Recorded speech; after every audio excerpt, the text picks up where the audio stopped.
सद्पुरुष और मानवीय संवेदनाओं से जुड़े हुए प्राणी जिसमें डुबकी लगाकर अपना जीवन धन्य करते हैं। मैं नाम स्मरण की ऐसी पवित्र धार हूं। मैं ओंकार हूं। शिव वहां पहुंचकर जलंधर शिव से पार्वती उसे सौंपने के लिए कहता है।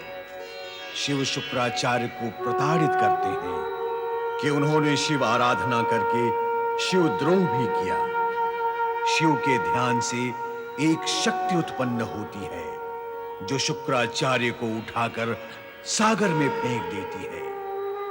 शिव वीरभद्र को पुकारते हैं। जलंधर उसे परास्त कर देता है। मायावी शिव से पार्वती सचेत होती है। वो विष्णु को पुकारती है।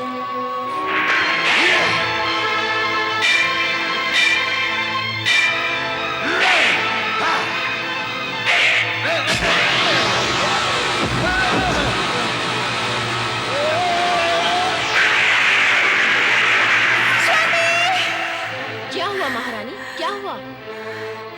मैंने एक बहुत अशुभ स्वप्न देखा है कि स्वामी युद्ध से लौट आए हैं। नहीं महारानी, युद्ध से कोई लौटा नहीं। महारानी जी, महारानी जी, महारानी जी, महारानी जी। सेनापति, सेनापति, ये क्या? स्थिति हमारे प्रतिकूल है महारानी जी। असुर सेना शिवगढ़ द्वारा समाप्त हो चुकी है। और स्वामी? उनका कुछ पता नहीं है। पता नहीं है? क्या क्या तुमने उन्हें शिव शंकर के साथ युद्ध करते हुए नहीं देखा? देखा था, किंतु युद्ध करते करते अचानक वे अदृश्य हो गए। हो सकता है शिव ने अपनी माया से उन्हें समाप्त कर दिया हो।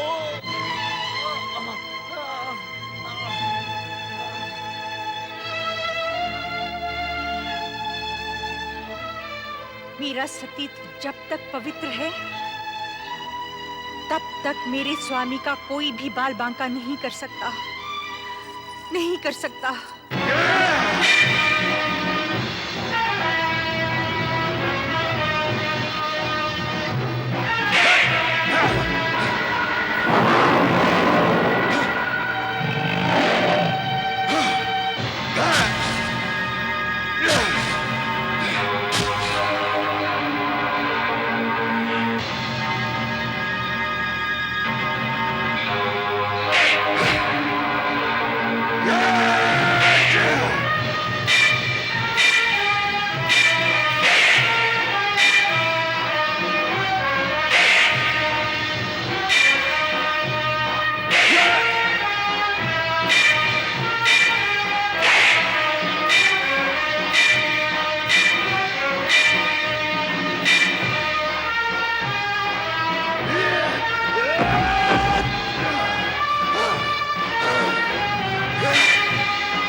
शिव से निरंतर युद्ध करते हुए जलंधर जब क्लांत और क्षीण होने लगा तो उसका चिंतित होना भी स्वाभाविक ही था।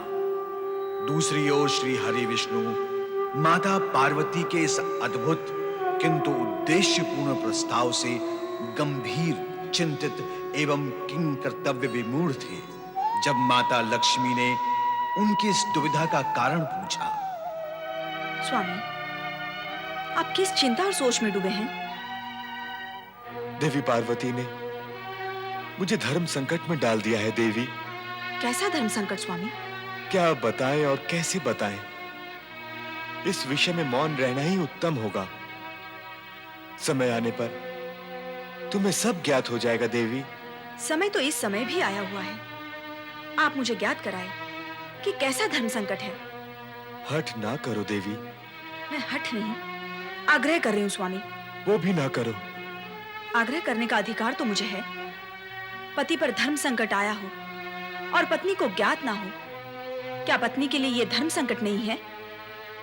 मैं तुम्हें केवल इतना ही बता सकता हूं कि इस संकट का संबंध जलंधर और उसकी पत्नी वृंदा से है। स्वामी,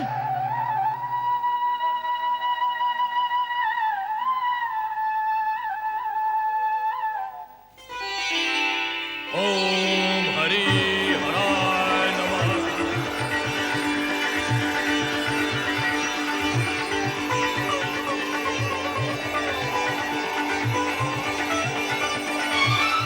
क्या उनका कहीं भी पता नहीं चला? नहीं महारानी जी, हमने अपने सैनिकों को खोजा ताकि उनसे कुछ पूछा जा सके। किंतु एक भी ऐसा सैनिक हमें दिखाई नहीं दिया। हमने महाबली को खोजा किंतु उनका कहीं भी पता नहीं चला महारानी जी। महारानी जी, आपने जहाँ जहाँ बताया वहाँ वहाँ हमने महाबली की खोज की, पर भी वहाँ नहीं थे। वे नहीं थे तो उनकी कोई सूचना भी नहीं मिली। मिली, किंतु वे आपके समक्ष कहने योग्य नहीं है। सुनंदा, उन नागरिकों ने ये पूछने पर जो कहा वो आपके सुनने योग्य नहीं है महारानी जी। सुनंदा, जो कहने सुनने योग्य नहीं है और जो कुछ तुम सुनकर आई हो वही कहो, मैं सुनूंगी। वे यही कह रहे थे कि शिव शंकर के हाथों महाबली का वध हो चुका है। ऐसा नहीं हो सकता, मेरे जीते जी ऐसा नहीं हो सकता, नहीं हो सकता। महारानी जी, नगर के उद्यान में एक महान चमत्कारी तपस्वी आए हैं जो त्रिकाल का ध्यान भी रखते हैं। उनके पास अपूर्व सिद्धि है, वो मृत शरीर में प्राण भी फूंक सकते हैं और हमारे महाराज कहाँ और किस स्थिति में है वो सब बता सकते हैं। तो मुझे इसी समय उनके पास ले चलो। हाँ हाँ चलो।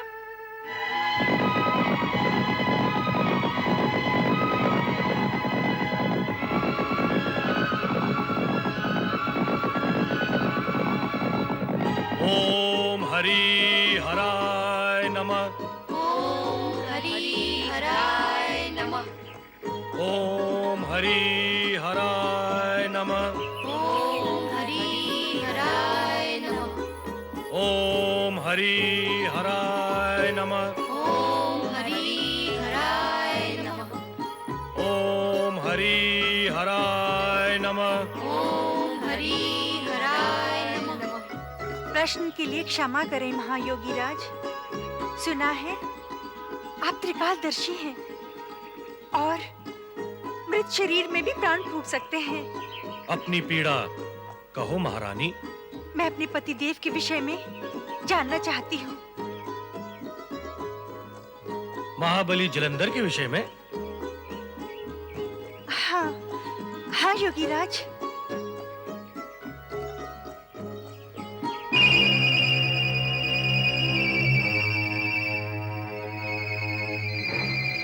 अमंगल दिखाई दे रहा है। अमंगल? अर्थात महाबली जलंधर अब जीवित नहीं है। नहीं योगी राज, ऐसा न कहें। उनके प्रति मेरी भक्ति की शक्ति उनकी रक्षा कर रही है। तुम्हारी भक्ति के प्रभाव से हम अपरिचित नहीं है वृंदा। मृत जलंधर के मुखमंडल पर पहले जैसा तेज अब भी विद्यमान है।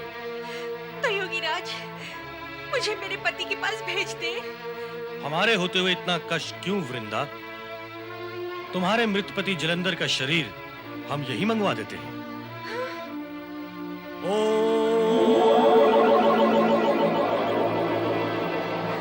स्वामी! स्वामी! स्वामी! ये आपको क्या हो गया स्वामी? ये सब कैसे हो गया स्वामी? मेरे होते हुए आपको कुछ नहीं हो सकता स्वामी। आपको कुछ नहीं हो सकता स्वामी। जागे स्वामी, स्वामी, जागे स्वामी। वृंदा, प्रलाप करने की आवश्यकता नहीं है। हम तुम्हारे मृत पति को पुनर्जीवित कर देते हैं।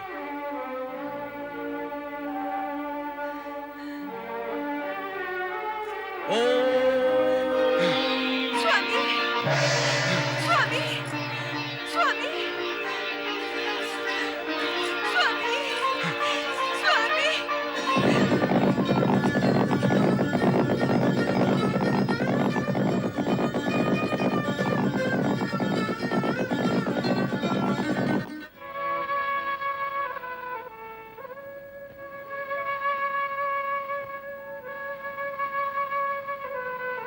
माता, नारद का प्रणाम स्वीकार करें।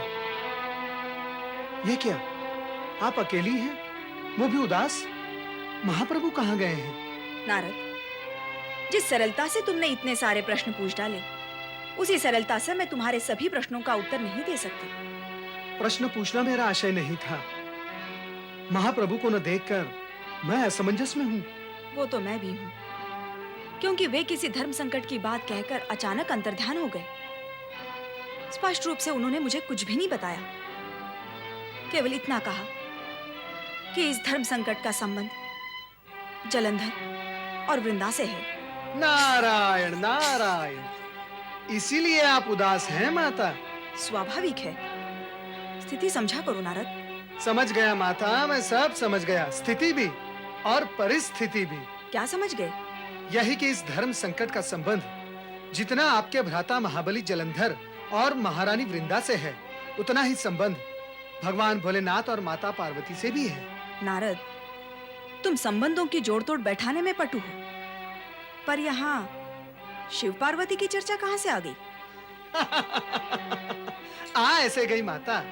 हम सब भगवान भोलेनाथ की लीला की कठपुतलियां हैं।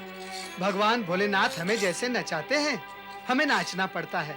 नारायण नारायण।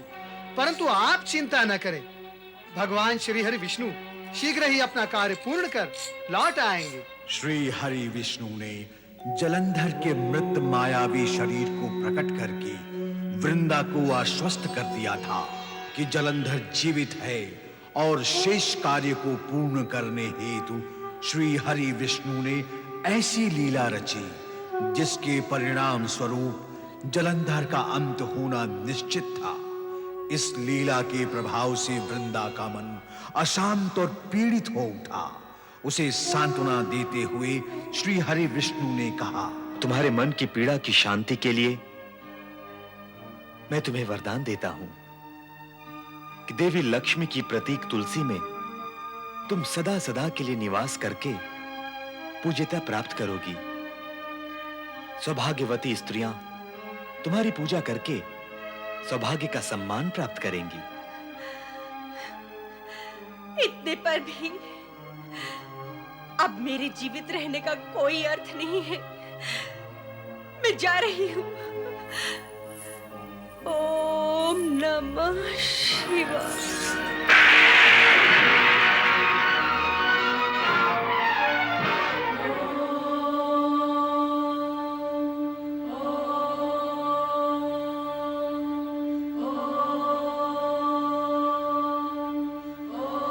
देवी वृंदा ने पंचाक्षरी मंत्र का जाप करते हुए स्वेच्छा से देह त्याग कर मोक्ष प्राप्त किया। ये घटना भी शिव लीला का एक अंश ही था। ऐसी शिव लीला जिसका आदि अंत और रहस्य आज तक कोई समझ नहीं पाया। उस लीलाधारी से लीला के वशीभूत होकर जलंधर अभी तक युद्धरत है।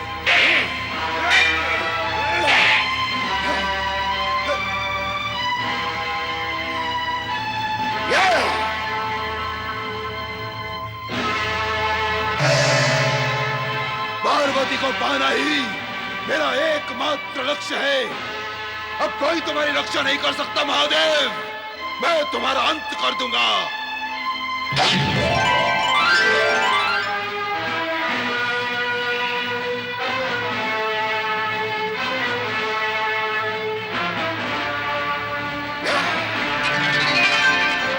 जलंधर, जलंधर,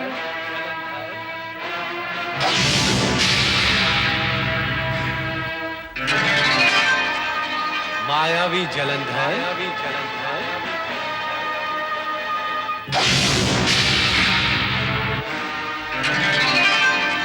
महाबली जलंधर, महाबली जलंधर,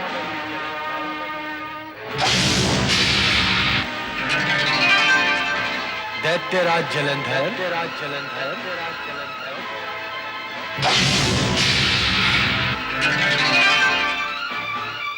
शक्तिशाली जलंधर, शक्तिशाली जलंधर,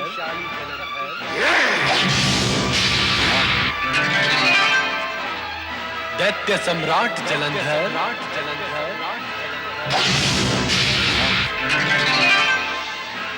असुराधिपति जलंधर,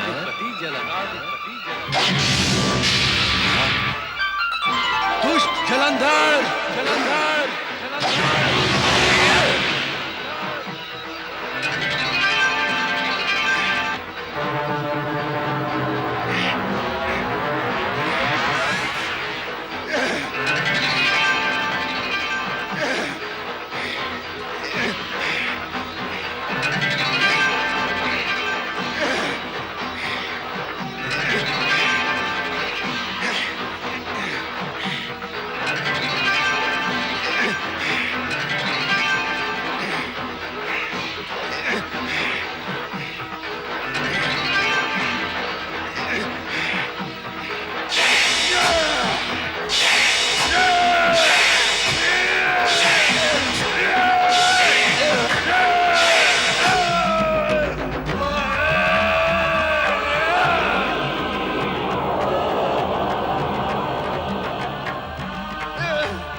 सुन,